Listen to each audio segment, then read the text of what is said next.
નમસ્કાર દોસ્તો, અત્યારે અમે જાય છે બાબરા. ત્યાં માજી છે એક રોડ ઉપર રહેશે. લગભગ આશરે ઉંમર હશે માજીની 70 થી 75 ઉંમર હશે. અને અહીંયાથી ગામમાંથી અમને ફોન આવ્યો હતો માજી કે બહુ વીક હાલતમાં માજી અહીંયા રહેશે. અને અત્યારે અમે નીકળી ગયા છે બાબરા, જે રાજકોટ ભાવનગર હાઈવે ઉપર આવ્યું છે ને, રાજકોટ ભાવનગર હાઈવે ઉપર આવ્યું છે બાબરા કરીને. માજીની શું પરિસ્થિતિ છે, શું મદદ કરશું આપણે, ડાયરેક્ટ બાબરા જઈને માજી સાથે વાતચીત કરશું. તો અત્યારે અમે છે અમારા પ્રભુ સેવા આશ્રમ, જે અનુબાના લીમડા આવેલું છે ને, અત્યારે અમે જાય છે માજી પાસે બાબરા, જ્યાં માજી એકલા રહેશે રોડ ઉપર.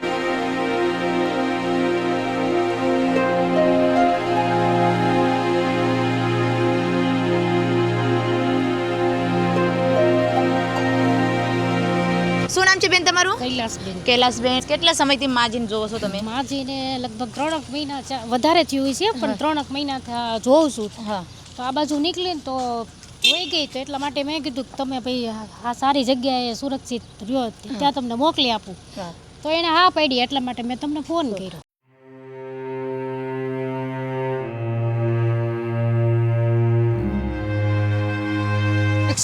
માં મેં રિંગ કરી હતી, એ લોકો આવ્યા હતા. પછી આ માડીની હાલત જોઈને એને એમ કીધું કે તમે લોકો અત્યારે પ્રભુ સેવા આશ્રમ છે ને ત્યાં ફોન કરો. એટલા માટે મેં તમને પછી ફોન. કેમ છો બા? સારું છે બેન. સારું છે? હા. અહીંયા તડકો ન લાગે બા તમને? તડકો લાગે, ક્યાં જાવું? બા જાવું છે ને તમારા આશ્રમમાં, જો એટલે બોલાવ્યા મેં આ લોકો. કેટલા દિવસથી અહીંયા રહો છો બા? 1.5 મહિનો. 1.5 મહિનો. તમે ખાધું કઈ? આ ખાધું છાસ ને બિસ્કિટ. બિસ્કિટ ખાધા? ઠંડુ ઠંડુ કઈ ખાવું છે? ગોલા વાળા ભાઈ આવે છે, આવ્યા જો દે. જો આવ્યા છે ને, લઈ લો બેગ. પેલા ક્યાં રહેતા તમે? પેલા હું રહેતી હતી નવાગઢના આશ્રમમાં. તમે કેમ રહો છો? શું થયું, કેમ રહો છો તમે? હાલો, તડકાના સમયમાં ઠંડુ ઠંડુ ખાવ, મસ્ત ગોલો, મજા આવશે. એન છોકરાને પૂછ્યું તો એને એમ કીધું કે તમે તાર મોકલી દો. છોકરો પણ છે? છોકરો કઈ જગ્યા? એના છોકરા નથી રાખતા તમને? ના ભાઈ ના બાપા, કોઈ રાખતા નથી. અમારા ઘરવાળા હતા, એ ગુજરી ગયા 100 વર્ષ થયા. હા. પછી હું એકલી થઈ ગઈ, એકલી રહું. શું કરું બાપા? તો રોડ ઉપર જ રહેવો છો? અહીંયા ખાવા પીવાનું બા તમારે કેવી રીતે હાલે છે? ખાવા પીવાનું કોણ આપે તમને? આ નિહાળમાંથી જે ઓલા ગાઢી દીકરા વહુ દઈ જાય, કોણ દઈ જાય? હા. હા, ગાઢી એવું છે. કોઈ બિસ્કિટ કે એવું ખાઈ દો. હા. ઓલી ખાઈ લે, સમય વયો દા. અહીંયા હુવાનું પણ અહીંયા રહે? અહીંયા 24 કલાક. અત્યંત માજી દુખી હાલતમાં અહીંયા રોડ ઉપર રહેશે. તમારે જાવું છે ને, પછી પાછા નહીં આવો ને? ન આવું પાછી થોડી આવો આમાં. પછી એમ નો કે તક માર પાછું આવું છે, આવવા નહીં દે તમને. ના ના, નો કમ હો. બહુ અહીંયા મજા આવશે, તમારા જેવા ઘણા બા છે અહીંયા. ત્યાં તમને સત્સંગ કરવા મળશે, જમવાની વ્યવસ્થા મળશે. હા હા, કાઈ વાંધો નહીં. હું અહીંયા હું મારે છે અહીંયા આવું. ઓળખો છો? તો કહું લે બેન, કલથી ખાઈ. કાઈ નહીં, તમે ખાવા માંડો. શું નામ છે ભાઈ તમારું? ઝાકીરભાઈ. ઝાકીરભાઈ. માજીને કેટલા સમયથી અહીંયા જોવો છો તમે? 2-3 મહિના છે. 2-3 મહિના. પરિવારમાં કોઈ છે માજીના? છે ને, છોકરા નહીં પણ આવે છે વિયાર. અમે 2-3 વખત વસ્તુ વતન દઈ ગયા શીખું ને એવું. હા. એ કેતા તેથી અમે રાખીએ પણ માણી ત્યાં નથી એવું, એ વી આવ્યા થાય. એવું છે? છોકરા રાખવા તૈયાર છે પણ માજી નથી એમ રહેતી. નથી સેટિંગ આવતું, અહીંયા જ રહે આગળ. એવું છે. હા, એમ નથી ફાવતું, નકર આવ્યા અમે હતા તે જ આવ્યા. તો અત્યારે અમે આશ્રમે લઈ જાય તો એના છોકરાને કઈ વાંધો તકલીફ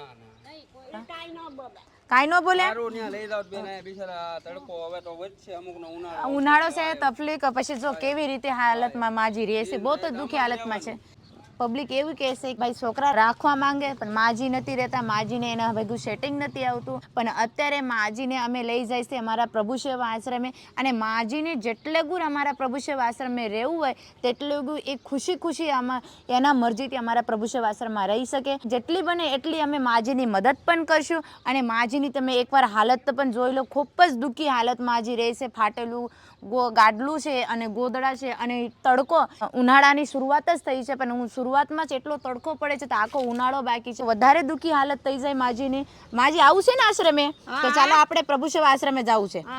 હા, ખાઈ લો પેલા. લાવ તમારા હારા મુય ખાઈ લો, મને તડકો લાગી ગયો છે. ગાય ખાઈ છે?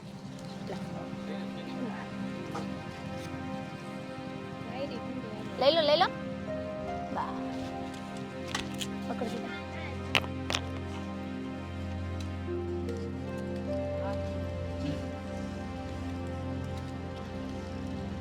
આજે તો અમારા ગૌ માતાનું પણ અમારે હારવાર બાની સેવા થઈ ગઈ તો ગૌ માતાની પણ સેવા થઈ ગઈ છે. ગરમીના સમયમાં ઠંડુ ઠંડુ મજા આવી ગઈ છે. કે છે ને કોના ભાગનું કોને મળે નક્કી નથી. તો જે મારા માટે ગોળો લાવી હતી તો મને ગૌ માતા મળી ગઈ છે, એને ખાઈ લીધું પણ બહુ આનંદ થઈ ગયું છે. આજે ખરેખર બહુ મજા આવી ગઈ છે. બે સેવા આજે મારા નસીબમાં લખાવી હતી ભગવાને અને બે સેવા આજે મારાથી થઈ છે. મારે ત્યાં જ રહેવું છે. ત્યાં જ રહેવું છે.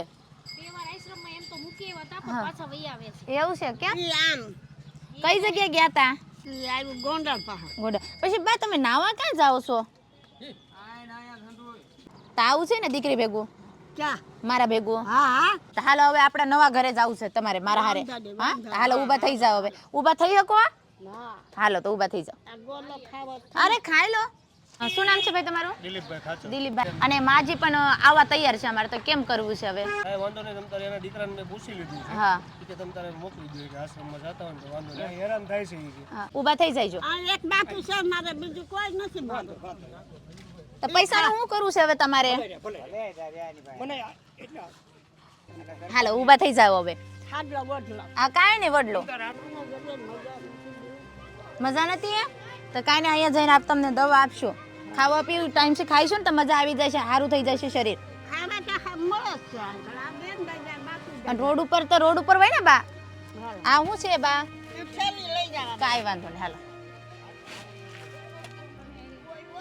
જોઈજો. કેમાં જાવું? ગાડીમાં ઊભા થઈ જાવ. હાલો ધીમે ધીમે કરું ઊભું. હા પકડજો ને ભાઈ, પકડજો ભાઈ. બસ થોડીક મદદ કરો ગાડી ઊંધી લેવાની. એ જો શાંતિથી પાછા બે નો આવતા. ન હોય આવું, કાંઈ ન આવું. આ કરતા ત્યાં સારું હોય. એ બધી ત્યાં સત્સંગ કરશે, બધી બાયું હોય છે બધી. હા બધું જાય. અને કાંઈ વાંધો નહીં દોસ્તો, માજીને અત્યારે અમે લઈ લીધો છે. મરકા બેસી જાઓ, બેસી જાઓ બા, ઉષા પકડજો. નિરાંતે.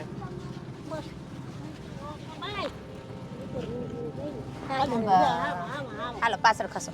અમાર દિલુભાઈ અખંડ મારી નજર રાખે. હા તો હવે સીતારામ કહી દો.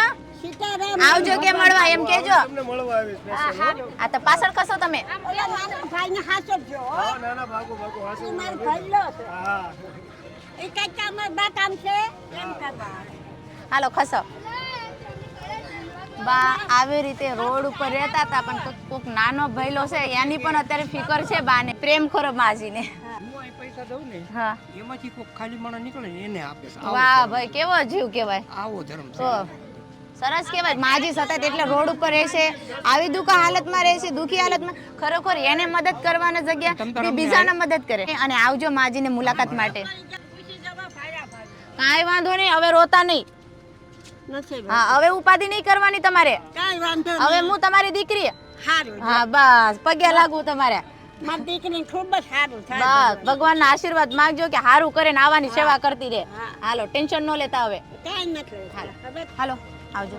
Thank you so much. આવા સેવા કરતા રહેજો. બેને અમને માજીને જાણ કરાવી હતી. બેન છે બાબરામાં જ રહે છે, એ પણ સર્વિસ કરે છે. એના સમયમાંથી આજે માજીને એને સારી જિંદગી દેવાની કોશિશ કરી. અને થેન્ક યુ સો મચ બેન. આવી એવી સેવા કરતા રહેજો, આવનાવ સાથ સપોર્ટ આપતા રહેજો. અંત સુધી વિડીયો જોતા રહેજો અને વધારે વધારે શેર કરજો. તો માજીને લઈને અમે પહોંચી ગયા છે પ્રભુ સેવા આશ્રમ, જે અમીબાના લીમડા આવેલું છે. આવી જાઓ બા. મજા આવ્યું?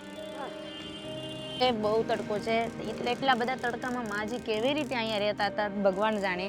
રહોળી. પહોંચી ગયેલું છે. દુખ્યા? ના ના દુખતું નથી? નહીં. 4-5 વર્ષ પહેલા એવી રહોળી થઈ ગઈ છે. એવું છે? હા. કેવી રીતે થયું બા?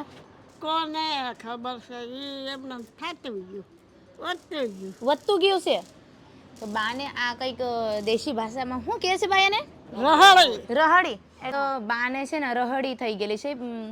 વાહલાના ભાગમાં તમે જોઈ શકો છો. અને દુખતું નથી, વધતું જાય છે કે હોસતું એ મળે કાંઈ વાંધો નહીં, બધે. જોઈશું આપણે. આપણે જ્યાં મળે ને ત્યાં ખાવા માંગે. કાંઈ વાંધો નહીં, પાણી પી લો. હવે રહેજો અહીંયા, જો મજા આવશે તમને જેટલું પૂર તમારે રહેવું હોય. હવે ક્યાં જવું નથી, ક્યાં જવું? જવું નથી? અહીંયા નાના મરીએ ત્યાં ભલે, જીવીએ ત્યાં ભલે. અહીંયા જ રહેવું છે. કાંઈ વાંધો ન રહ્યો. આપણે ક્યાં જવું નથી ભાઈ. તો બા અત્યારે તો કહે છે કે અમારે અહીંયા ને અહીંયા રહેવું છે, જીવ તો અહીંયા, હા ક્યાં જવું નથી અહીંયા જીવવું તો કે અહીંયા, મરવું તો કે અહીંયા. અને હવે રખડે પાર આવ્યા ન આવે ને બા, એટલે જ મસ્ત છે. આ રહેજો શાંતિથી, ભગવાનનું નામ લેજો ને ખાઈજો પીવજો, મોજ કરજો. ઓલા રોડ ઉપર રહ્યા કરતા અહીંયા મજા આવે ना. कोई बात नहीं दोस्तों, जब तक माँ जी को यहाँ रहना चाहते हैं तब तक वो रह सकते हैं. जितने बने उतने हम माँ जी की मदद भी करेंगे. છોકરા છે, દીકરી પણ છે, એ રાખવા માંગે છે, પણ માજી કહે છે કે મારે એના ભેગું કોઈને ભેગે રહેવું નથી, રહેવું છે તો એકલું રહેવું છે, એકલું જીવન બીતાવવું છે. એમ માજી કરીને રોડ ઉપર હોય એની જિંદગી જિંદાબાદ મરજીથી એ રોડ ઉપર રહે છે માજી. અને રોડ ઉપર રહ્યા કરતા પ્રભુ સેવા આશ્રમમાં આના જેવા બા ઘણા બધા અમારા પ્રભુ સેવા આશ્રમમાં રહી રહ્યા છે. અત્યારે 50 થી 55 વ્યક્તિઓ છે જે અમારા લીમડા પ્રભુ સેવા આશ્રમ ગામ આવેલું છે, ત્યાં પ્રભુજી 50 થી 55 અહીંયા સેવા લઈ રહ્યા છે. તેમજ આજ માજી પણ આવેલા છે. જેટલું ગુર માજીની મરજી છે, જેટલું ગુર માજીને અહીંયા રહેવું હોય તેટલું ગુર એ રહી શકે છે. જ્યારે પણ માજીને એવી ઈચ્છા થાય કે ભાઈ મારે મારા જગ્યા જવું હોય તો એ સ્વચ્છ એના મતે જઈ શકે છે. ઉનાળાનો સમય આવી ગયો છે અને ખાસ કરીને દેહમાં તો વધારે તડકો પડે છે. અને માજી જેવી રીતે રહેતા હતા રોડ ઉપર એ તમે કન્ડિશન જોઈ લીધી છે. અને અત્યારે આવી ગયા અમે અત્યારે માજીને લઈને પ્રભુ સેવા આશ્રમે. હવે જેટલું ગુર રહે, આનંદથી રહે, ખુશીથી રહે, મોજ મારે એવી જ અમે પ્રાર્થના કરશું. જય હિન્દ, જય ભારત.